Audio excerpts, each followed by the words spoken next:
Você já está inscrito em nosso canal do Telegram? Continuaremos utilizando a lista de transmissão do WhatsApp, mas além de limitada no número de participantes, misteriosamente algumas mensagens não são entregues. Acesse o endereço abaixo e inscreva-se em nosso novo canal de comunicação. O controle sobre o recebimento de mensagens é maior, sua privacidade garantida e você terá a certeza de ser informado de toda a nossa programação.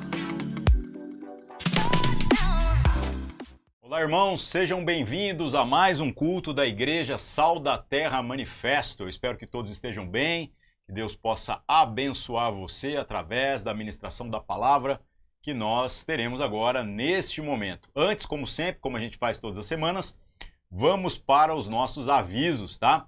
Primeiro aviso que a gente tem hoje com relação aos nossos pequenos grupos.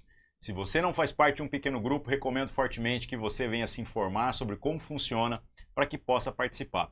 O pequeno grupo é o lugar onde nós não apenas estudamos as escrituras juntos, né, mas também nós compartilhamos da nossa vida, criamos vínculos relacionais, traduzimos a comunhão em algo além do que apenas a burocracia da vida da igreja no que se refere ao seu serviço, né? Nós entendemos que o pequeno grupo é um lugar onde nós servimos uns aos outros. E outro aviso que a gente tem todas as semanas também, mais uma vez queremos enfatizar com relação aos nossos cultos presenciais. Se você é daqui da cidade de Uberlândia e está aqui nesse domingo, ou qualquer outro domingo, né? Estamos com as nossas atividades funcionando normalmente, sempre às 19 horas. O nosso culto online acontece aqui a partir das 17 e é sempre o tempo de terminar aqui, tomar um banho, trocar de roupa, correr para lá. A partir das 19 horas, nós estamos sempre reunidos na Avenida Pais Leme, número 1020, no bairro Martins, na cidade de Uberlândia. Beleza? É isso daí. Vamos para a palavra de hoje, para a temática de hoje. A ideia é muito simples. A ideia é fazermos uma breve reflexão a respeito de algumas coisas que passam desapercebidos pela jornada da maioria das pessoas quando se fala de espiritualidade. Me preocupa demais como nós vemos um grande número de pessoas que dizem simpatizar com a causa de Jesus, simpatizar com a Escritura, desejam saber mais de Deus, afirmam serem filhos de Deus, afirmam conhecer aquilo que é o básico a respeito da palavra de Deus, mas essas pessoas vivem meio que à margem daquilo que é o foco da grande revelação que Cristo Jesus trouxe para a história da humanidade. Então Jesus não foi apenas um cara legal, não foi um cara apenas que nos ensinou a amar.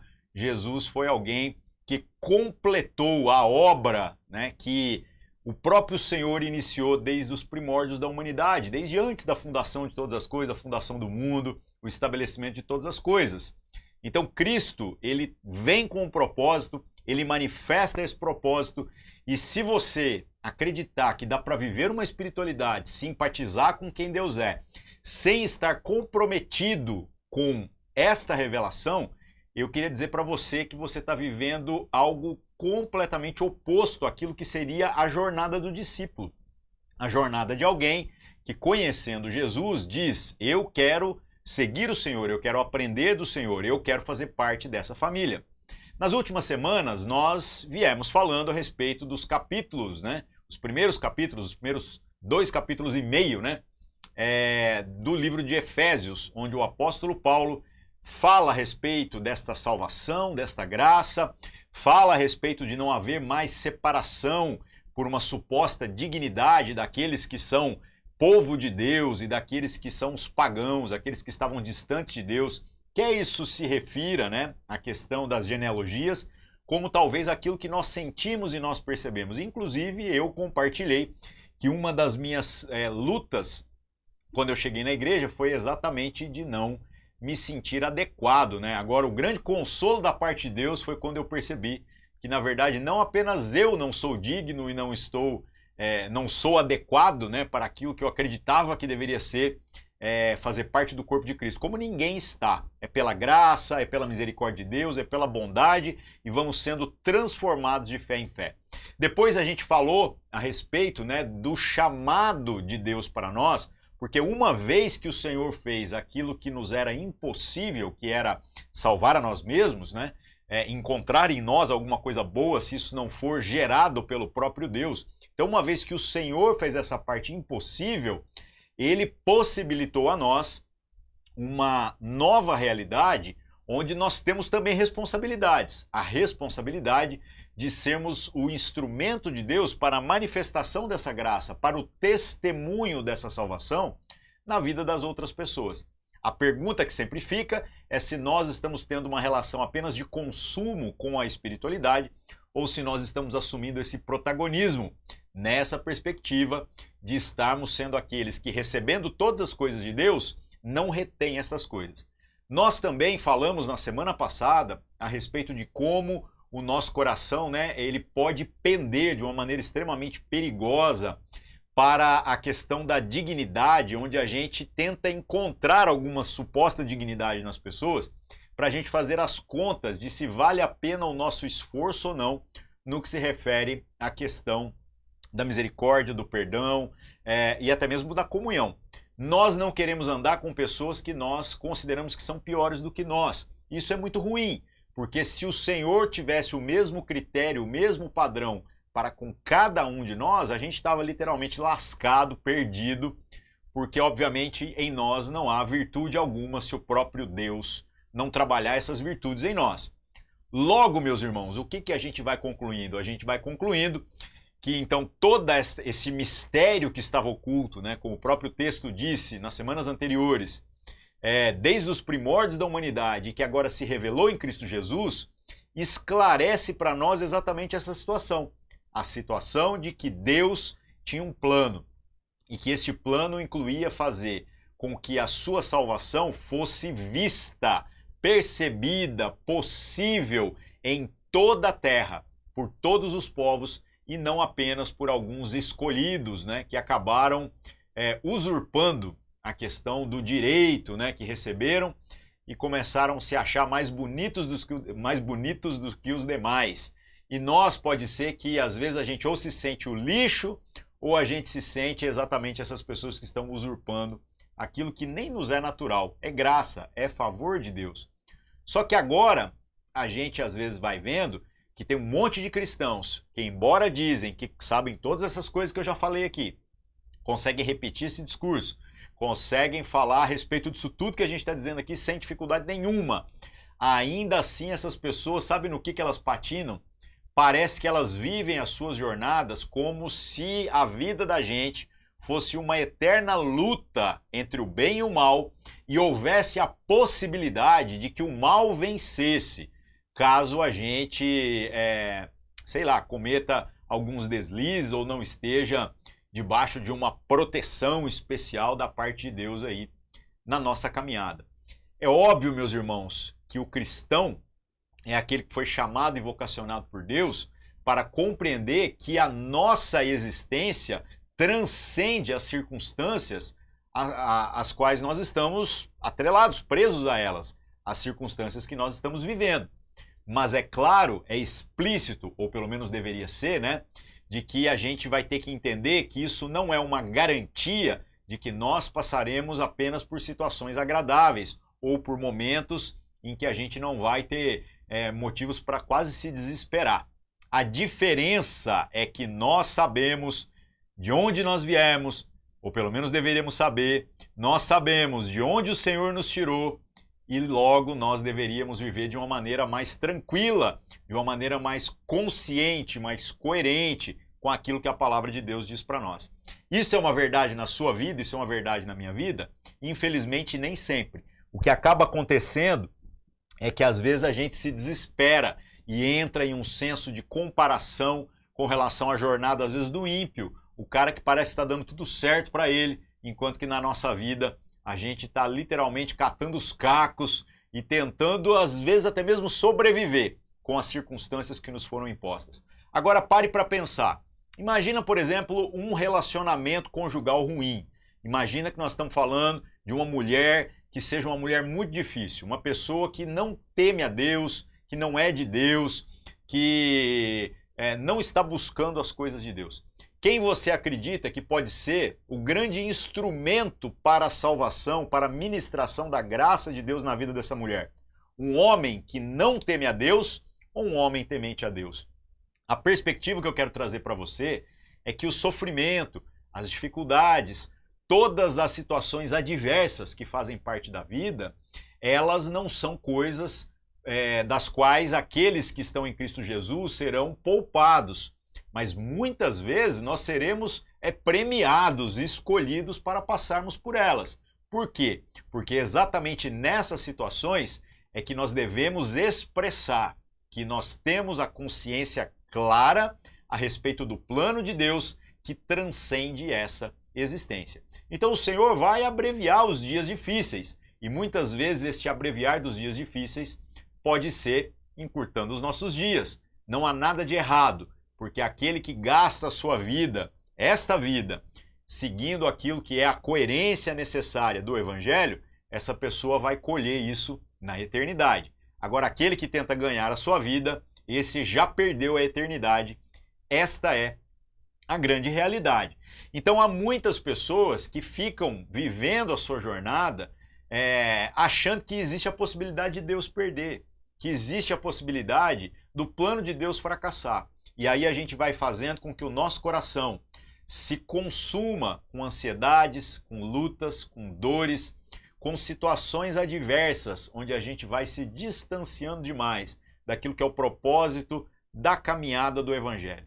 Então, meus irmãos, que você possa sondar o seu coração, assim como eu tenho o desafio de sondar também aqui o meu coração, e que a gente possa, à luz da palavra de Deus, tentar entender do que é que o Senhor está falando na manifestação desse mistério que faz então com que agora esta salvação, esta graça, que tem a possibilidade de fazer de todos um só povo, uma só família, um povo de Deus mesmo, uma família de Deus, irmãos, independente de quaisquer circunstâncias, de qualquer que tenha sido o nosso passado até aqui.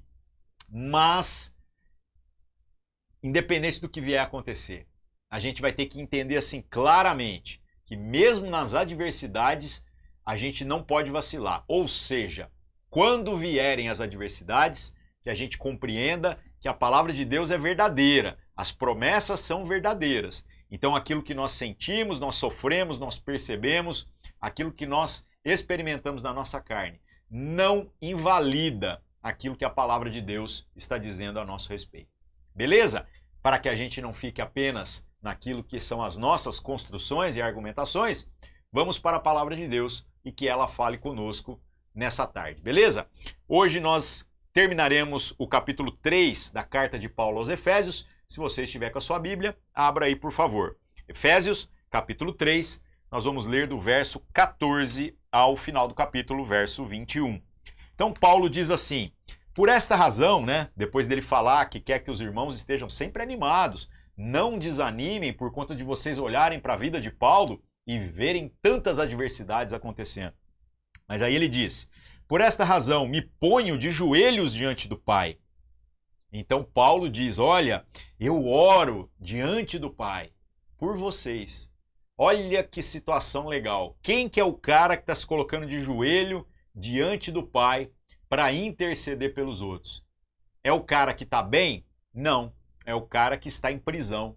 É aquele que está sendo oprimido. É aquele que está sendo privado e perseguido injustamente.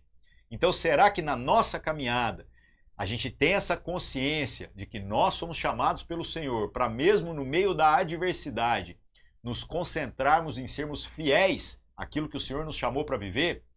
Será que nós, mesmo passando pelas dificuldades, somos aqueles que assumem um protagonismo em testemunhar tamanha graça, amor, misericórdia para a vida das outras pessoas que muitas vezes estão sofrendo muito menos do que nós? Esta é a situação de Paulo. Isso é fantástico. Então ele diz, me ponho de joelhos diante do Pai. E aí ele fala algo a respeito deste mistério que você vai ver que tem algumas referências aqui interessantes no restante da Escritura. Por isso que a gente fala que a Bíblia é um livro maravilhoso, Porque além de ser cristocêntrico, tudo apontar para Cristo, a gente também vai vendo que ela se cita o tempo todo, ela se referencia o tempo todo, ela se harmoniza de uma maneira maravilhosa. Então Paulo diz: de quem toda a família, nos céus e na terra, recebe o nome. onde a gente ouve esta ideia, este conceito de que toda família tem a possibilidade, então, de receber este nome, de conhecer este nome, né? A gente tem isso exatamente na promessa dada a Abraão, lá no livro de Gênesis, no Antigo Testamento. Quando o Senhor chama Abraão para sair do meio do seu povo, ir para uma terra estranha, isso tudo muito antes da constituição da nação de Israel. Qual é a grande promessa? A promessa de Deus é: em ti, em você, serão abençoadas todas as famílias da terra. Então olha como desde lá da antiguidade já estava previsto que o nome de Jesus, que o conhecimento a respeito desse mistério que agora foi revelado através do sacrifício de Cristo, isso tudo tem o propósito de abençoar todas as famílias. Logo nós que estamos dizendo que somos filhos de Deus, tementes a Deus, e conhecemos a Deus, ou a nossa jornada revela isso de maneira prática, ou então a gente está enganando a si mesmo. Cuidado, né? Então lá do Gênesis já se falava a respeito disso. Verso 16. Peço a Deus que, segundo a riqueza da sua glória, conceda a vocês que sejam fortalecidos com poder, mediante o seu espírito no íntimo de cada um. Olha só. Então, Paulo pede a Deus que, segundo a riqueza da glória, não falte poder. Agora, qual é o problema quando a gente fala desse negócio de poder? Tem gente que acredita que poder é uma demonstração pública de habilidades. É uma demonstração pública que faz com que o aplauso venha, o reconhecimento de que eu ou você somos homens e mulheres de Deus. Isso é o que tem que acontecer. E é muito mais do que isso. O que acaba sendo este verdadeiro poder é nos tornarmos pessoas tão convictas daquilo que a palavra de Deus diz para nós, que o nosso posicionamento se torna inabalável. Ou seja, mesmo durante as dificuldades e as adversidades, nós não vacilaremos. E isso será o grande milagre do qual o mundo terá o privilégio de testemunhar e também que será algo constrangedor para aqueles que recusarem Cristo e o Evangelho exatamente por conta de que eles terão visto a Deus através do nosso testemunho. Então nós somos chamados para isso. Verso 17. E assim, pela fé... mas está falando de poder e agora está falando da fé? Exatamente. O verdadeiro poder está nesse entendimento, nessa compreensão, que é a verdadeira fé. Pela fé que Cristo habite no coração de vocês, estando vocês enraizados e alicerçados em amor. A essa parte, a galera toda concorda. É isso mesmo, porque Deus é amor e o propósito é o amor, e eu quero estar enraizado nesse amor. Só que este amor, se ele não for materializado em algo que vai além do que as palavras, então a gente está falando apenas de sofismas, de coisas que têm aparência de serem verdadeiras, mas que acabam se demonstrando falsas. A continuação aqui vai dizer para nós como que este amor, como que este estar enraizado tem que se materializar. O que diz? Verso 18. Isto para que, com todos os santos, vocês possam compreender qual é a largura, o comprimento, a altura e a profundidade, e conhecer o amor de Cristo, que excede todo o entendimento, para que vocês fiquem cheios de toda a plenitude de Deus. Olha que coisa legal! Todo mundo quer estas coisas extraordinárias, essas promessas de Deus, esse plano de Deus, esse entendimento, essa plenitude, não há dúvidas disso. Mas o que o apóstolo Paulo aqui coloca de uma maneira muito explícita é de que esse estar enraizado, esse viver e alicerçado no amor, significa um compromisso em andar com todos os santos. Quem são os santos? Os santos são aqueles que foram chamados por Cristo Jesus para, junto com cada um de nós, vivendo agora de uma maneira separada, né, daquilo que era a sua antiga vida, nós buscamos a edificação mútua, a igreja. Então, meu irmão, quando nós falamos a respeito da vivência da igreja, a verdadeira igreja não é uma instituição, um CNPJ, é toda a cristandade compromissada, inclusive nas ações práticas de cada comunidade local, mas em verdade, no espírito, compromissados com este entendimento de que a gente está aqui uns pelos outros, que Deus vai ser glorificado através do nosso compromisso e da nossa palavra uns pelos outros, que nós devemos e iremos nos esforçar por nos tornarmos pessoas melhores, para que a gente possa também animar e inspirar uns aos outros. Não é para resolver um problema de Deus, é porque o Senhor já fez tudo por nós e nós estamos aqui para testemunhar desta graça, de modo que isso se torne também algo que abençoa todo mundo. Então, quer ficar cheio da plenitude de Deus? Quer conhecer o amor que excede todo entendimento? É juntos e não separado.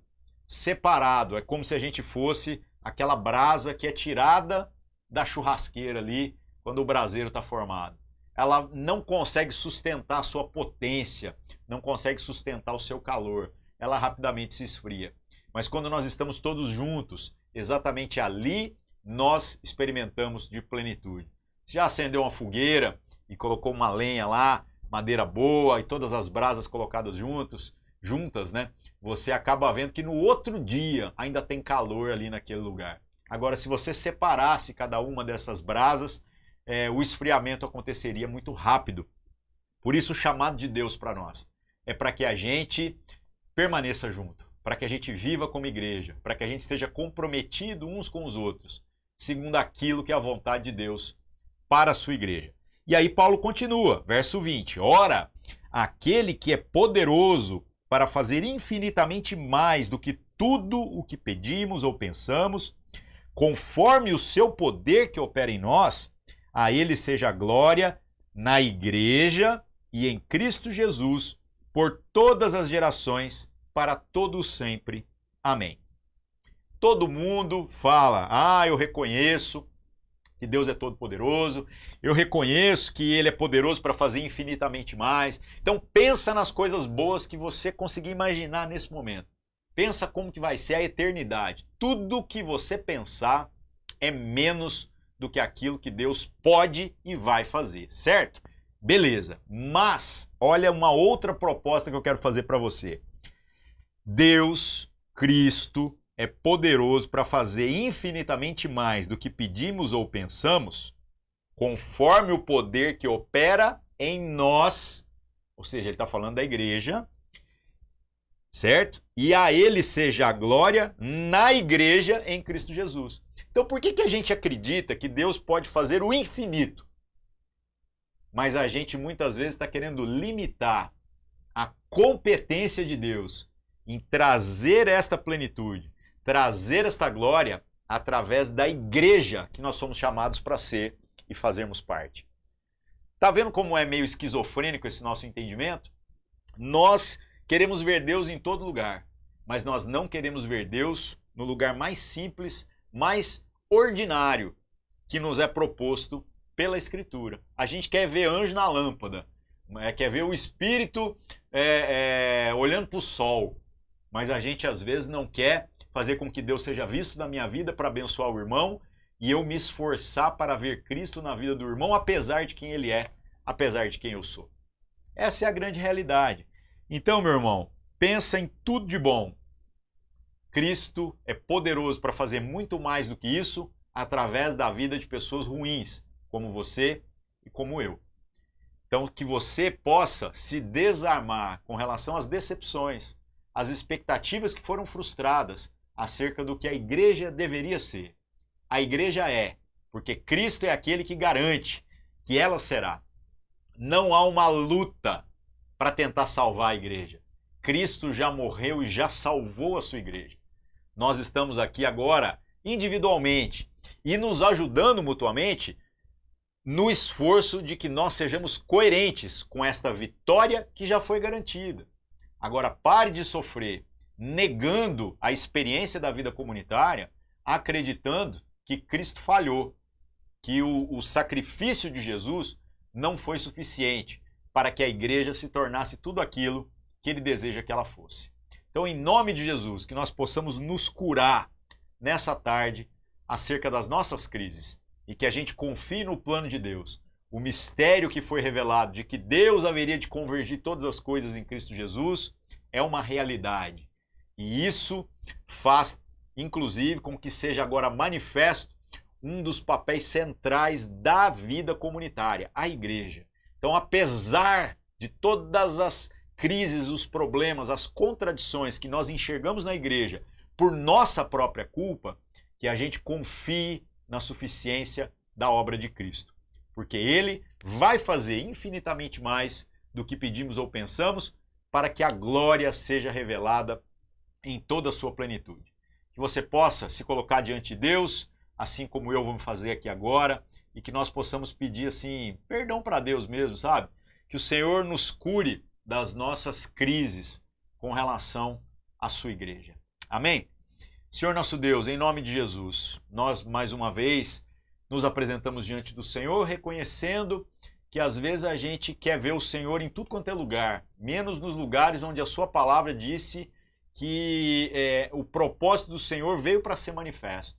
Que o Senhor nos cure dessa contradição e que o Senhor nos dê um coração sensível, disposto a sofrer aquilo que for necessário, como homens e mulheres de Deus, para que o Senhor seja visto através de nós, em favor dos irmãos, e que nós tenhamos a sensibilidade para ver a boa mão do Senhor nos irmãos, apesar de nós. Assim oramos, Senhor, porque nós carecemos de uma intervenção do Seu Espírito mesmo, para que a gente não se frustre apenas com as nossas percepções humanas, carnais, e que infelizmente, quando a gente se deixa levar por elas, e a gente deixa de olhar a vida através do Espírito e da palavra, a gente pode acabar se deixando influenciar até por percepções de natureza demoníaca. Liberta-nos disso, Senhor, e que o Senhor glorifique o Teu nome através da nossa existência. Em nome de Cristo Jesus, oramos e agradecemos. Amém. É isso daí, meus irmãos. Que Deus abençoe todos vocês e nós nos vemos aqui na próxima semana, se Deus assim permitir. Um abraço e até mais.